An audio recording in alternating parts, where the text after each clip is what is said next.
Teman-teman sekalian, kita hari ini akan melanjutkan sharing dan konten tentang libatin Allah.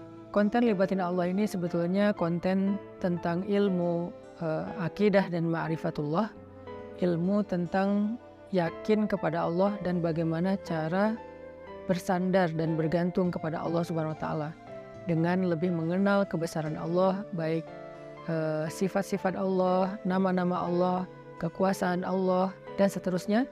Sehingga dengan kita belajar ma'rifatullah ini, kita jadi tahu bagaimana harusnya kita berinteraksi dengan Allah. Kaifa nata'amal ma'allah fi hayatina. Gimana cara kita melibatkan Allah dalam kehidupan kita sehari-hari.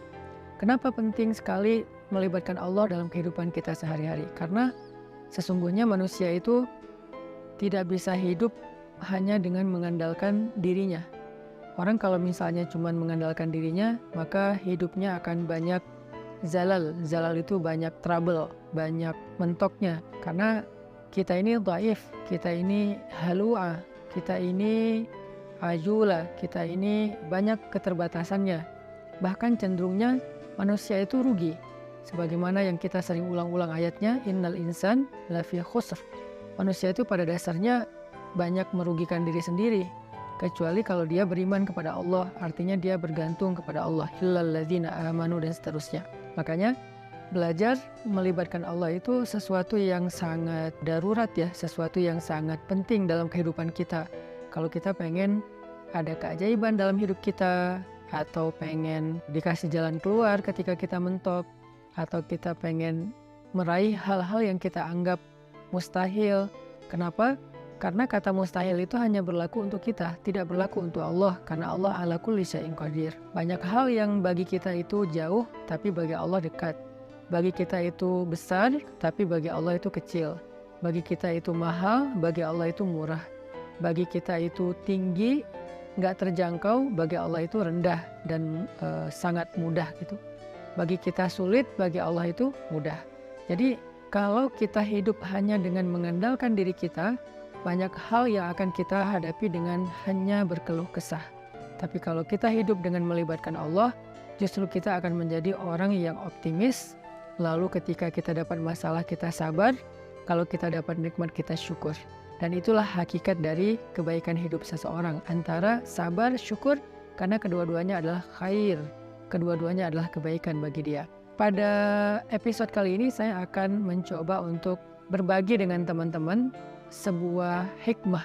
Hikmah itu kalau dalam bahasa Arab kata para ulama artinya al-isabah fil qawli wal amal. Baik atau tepat dalam ucapan dan tepat dalam perbuatan. Jadi orang yang hakim, orang yang ahli hikmah itu ucapannya itu tepat.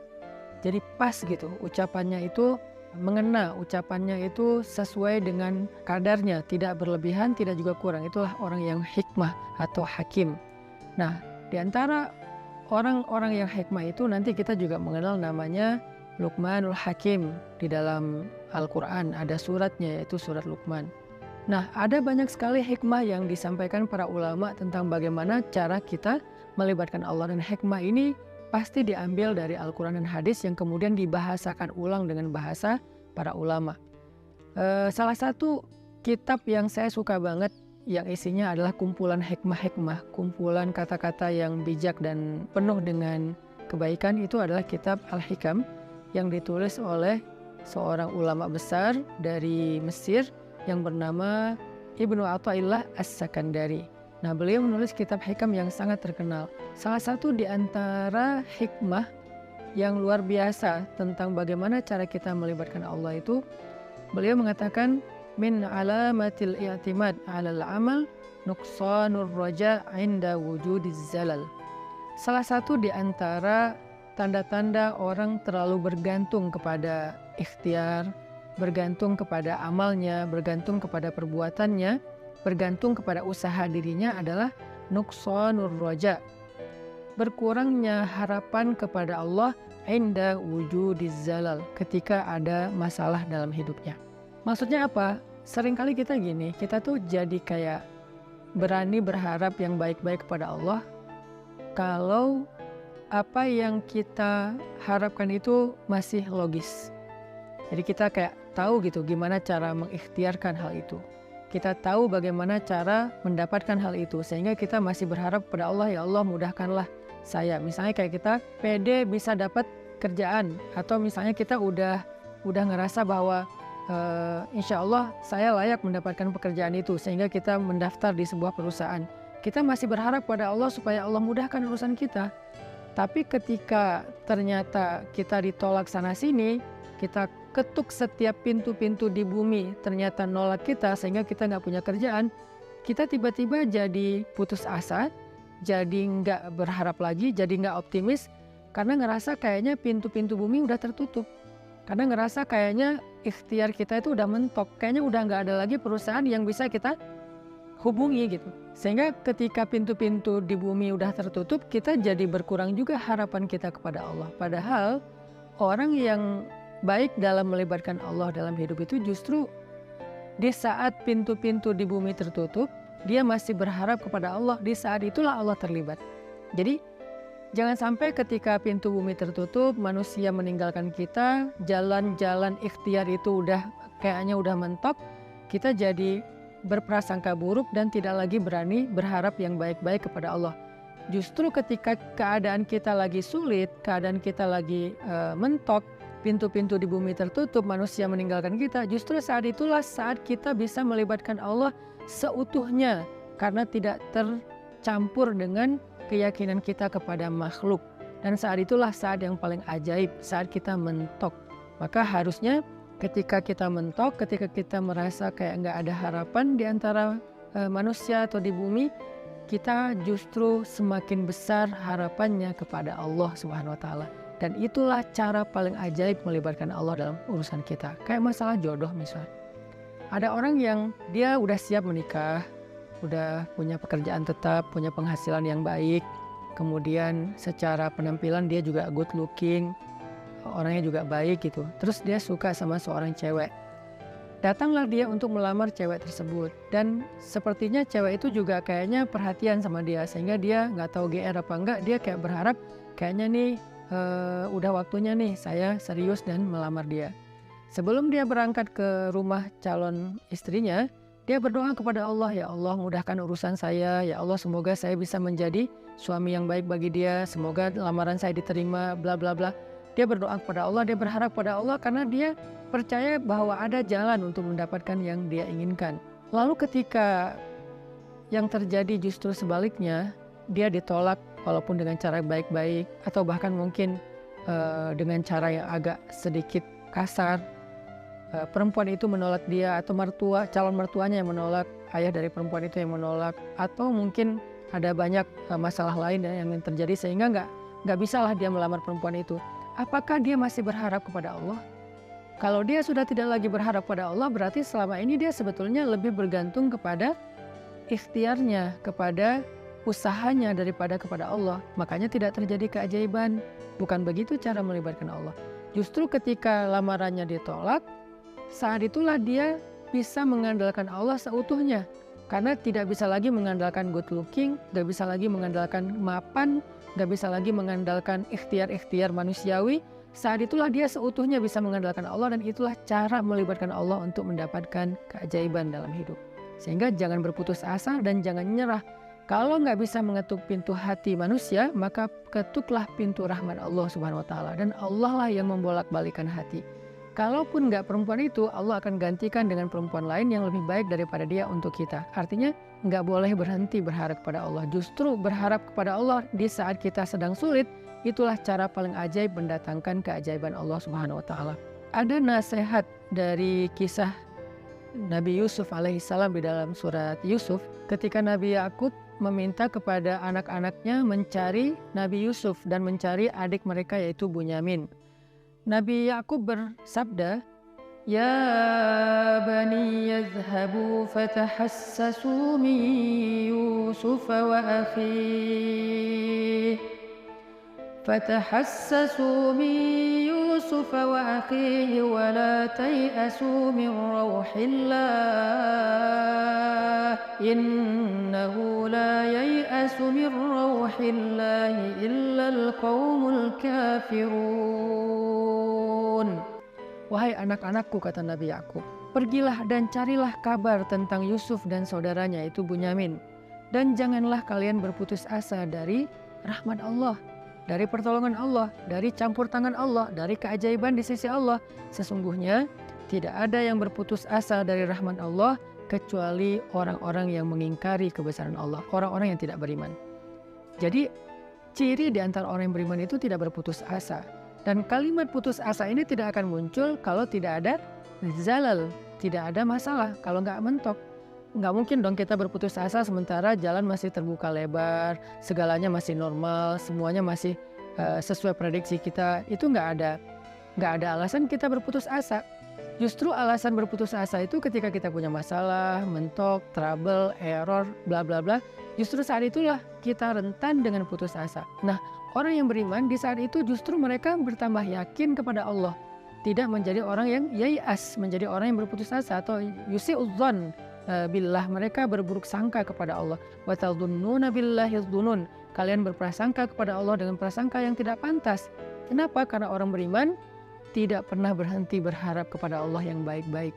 Bahkan ketika ada masalah paling berat dalam hidupnya, saat itulah dia semakin berharap kepada Allah dan semakin bergantung kepada Allah. Dan saat itulah keajaiban Allah terjadi.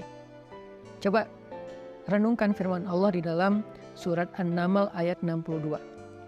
Bismillahirrahmanirrahim.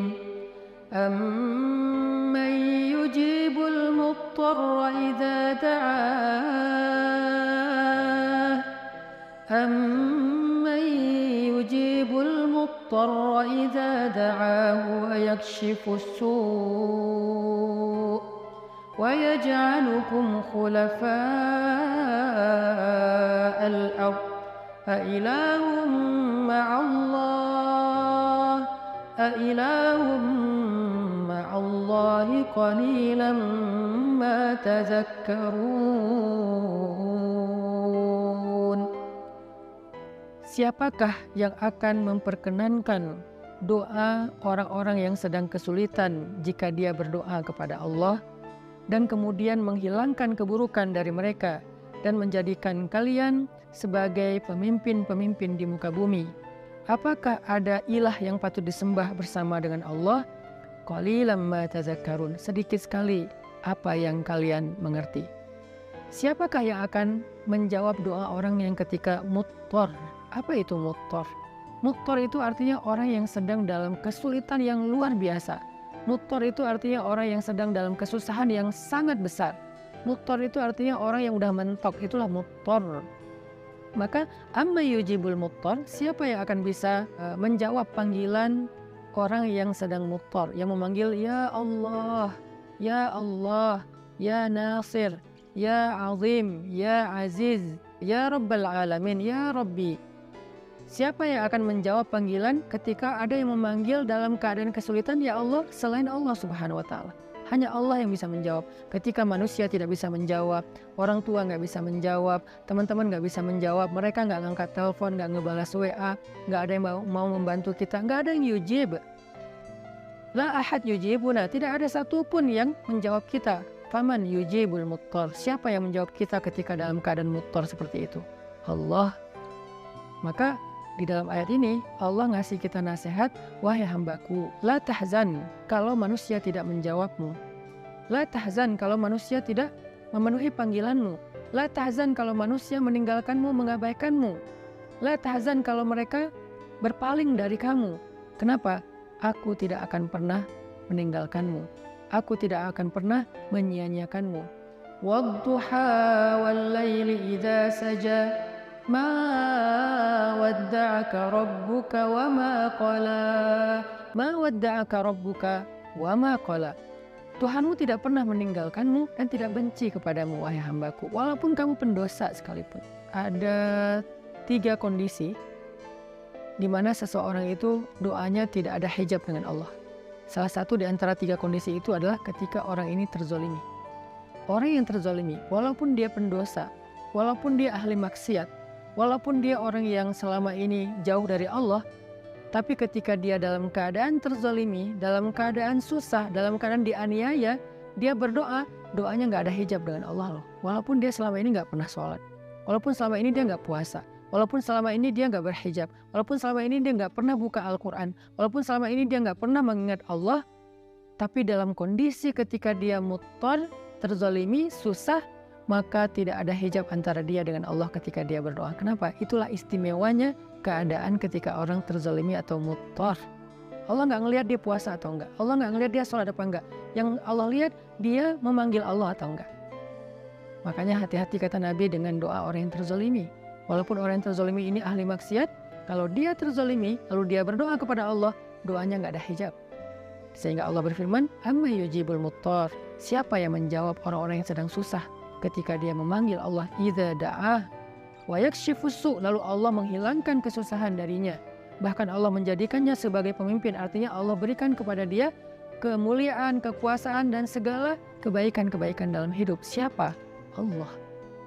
Masih ingat nggak dengan kisah seorang laki-laki soleh yang melakukan perjalanan, lalu di tengah jalan dia dirampok.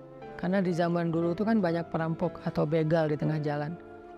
Ketika dia dirampok, dia bilang kepada perampok itu, wahai rajul, wahai laki-laki, ambillah apa yang kalian inginkan, biarkan aku kembali kepada keluargaku, kepada anak dan istriku, mereka menungguku. Kata perampok ini, adapun harta-harta ini sudah pasti bisa kami ambil, tetapi berikutnya yang kami inginkan adalah membunuhmu. Kamu tidak akan bisa melanjutkan perjalanan. Maka laki-laki ini pas tahu bahwa dia nggak punya harapan untuk meloloskan diri, dia udah dipegang sama mereka, tinggal dipenggal, dia bilang, kalau begitu beri saya waktu sebentar saja untuk sholat 2 rakaat. Setelah itu lakukan apa yang kalian inginkan. Karena bagi para pembunuh 2 rakaat sholat itu nggak lama dan bukan sesuatu juga yang berat, ya kata mereka, ya udah sholat aja 2 rakaat. Tapi aksir, sholatnya pendek-pendek aja, nggak usah panjang-panjang. Akhirnya dia pun sholat 2 rakaat. Ketika dia sholat 2 rakaat, dia bingung, habis baca Al-Fatihah dia baca ayat apa lagi. Yang terlintas di dalam pikirannya cuma ayat ini. Kebenaran dia hafiz Al-Quran, walaupun dia hafal 30 juz, dia nggak tahu mau baca surat apa setelah Al-Fatihah. Kecuali surat inilah yang terlintas di dalam benaknya, sehingga dia baca setelah Al-Fatihah dengan suara lirih berbisik, amma yujibul muttar idza da'ah wa yakshifus su', dan seterusnya. Kemudian setelah dia membaca ayat ini, dia ruku, dia sujud. Ketika dia rakaat kedua juga dia membaca ayat yang sama, karena dia nggak ingat ayat yang lain. Ketika dia sujud terakhir, dia mendengar suara ada orang mengendarai kuda datang ke arah mereka. Tiba-tiba suara teriakan orang yang sedang dipukul. Lalu setelah itu kuda itu menjauh pergi, dan ketika dia bangkit dari sujudnya, dia tahiyat, dia salam. Selesai dia salam ke kiri, dia ngelihat para perampok-perampok itu dalam keadaan telah terkapar dan dalam keadaan tidak bernyawa. Kemudian setelah itu dia bertanya kepada laki-laki yang mengendarai kuda, ya fulan, man ant, siapa kamu, siapa kamu? Orang itu menjawab, aku adalah utusan dari zat yang mendengar dan menjawab panggilan orang yang memanggilnya. Aku adalah utusan zat yang menjawab orang yang memanggilnya, yang menjawab siapa yang dalam keadaan susah yang memanggil dia, yaitu utusan Allah Subhanahu wa Ta'ala. Akhirnya orang ini pun selamat dan membawa hartanya kembali ke kampungnya. Ini salah satu contoh kisah yang sangat terkenal di antara kisah-kisah para ulama. Bagaimana ketika kita mentok, ketika kita nggak punya jalan ikhtiar, ternyata justru saat itulah saat terbaik kita berharap pada Allah, saat terbaik kita berbaik sangka kepada Allah, saat terbaik kita melibatkan Allah dengan husnuzon dan roja, dan saat itulah saat terbaik untuk mendapatkan keajaiban dalam hidup kita. Yang terakhir, kisah 3 orang yang terkurung di dalam gua. Mereka sedang melakukan perjalanan, terjadi badai, akhirnya mereka berlindung di dalam gua. Ini terkenal juga kisahnya dengan riwayat hadis yang sahih. Ketika mereka terkurung di dalam gua, tiba-tiba batu gua itu menutup gua karena terjadi kayak longsor, batunya menutup mulut gua. Dalam keadaan seperti itu mereka takut kehabisan udara dan mereka nggak bisa makan dan seterusnya, mereka terjebak. Tiba-tiba masing-masing berdoa dengan tawasul kepada amal-amalnya di masa lalu. Ada yang bertawasul dengan birrul walidain, ada yang bertawasul dengan sifat amanah dan adil, ada yang bertawasul dengan sifat takwa meninggalkan dosa. Sehingga singkat cerita, setelah mereka meminta kepada Allah dan bertawasul dengan amal-amal mereka, mulut gua itu terbuka, batunya bergeser dan mereka pun selamat. Kenapa ini bisa terjadi keajaiban kayak gini? Mereka udah mendorong batu itu tapi tidak sanggup. Artinya ikhtiarnya udah mentok. Apakah mereka berputus asa? Enggak. Saat itulah mereka melibatkan Allah secara utuh dan melihat keajaiban Allah Subhanahu wa taala. Maka kembali kepada hikmah dari Imam Ibnu Athaillah As-Sakandari, min alamatil i'timad 'alal amal nuqsanur raja' inda wujudiz zalal.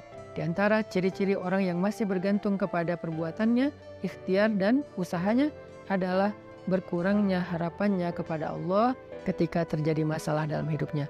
Maka jangan pernah berkurang harapan kita kepada Allah. Justru ketika kita punya masalah dalam hidup dan kita ngerasa tidak ada jalan di antara jalan-jalan di bumi, kita menjadi lebih berharap kepada Allah dan yakin dengan jalan-jalan yang lebih baik yang ada di langit, insya Allah. Barakallahu fikum. Wassalamualaikum warahmatullahi wabarakatuh.